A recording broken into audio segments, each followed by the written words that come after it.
hoşim hoşde. Ey kalbıdaş unuttun beni, gözlerim yaş yatlap seni. Solmasam hem gülmesem hem, kalbim durdu ölmesem hem. Tike tike kalbim bölek, ölsem deyip etyon dilek. Menden beter bolsan gerek, hazan deyin solsan gerek. Lahza be lahza her nefes her an Hoşuman bolup ağlarsın. Indi sen ol nazik kalbına, düşman bolup ağlarsın. Hiç kime sen sırrını bildirmen, pinhan bolup ağlarsın.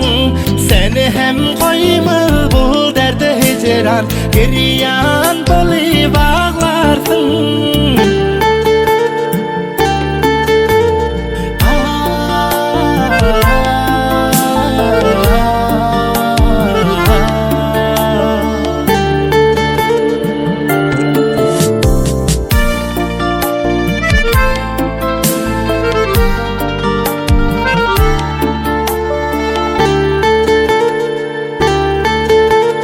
Şulmu senin mehri süygin, iyip barıyor gamu gaygin. Söyüptüm ben canı dilden, çıkmazsa da söyyen bülbülden.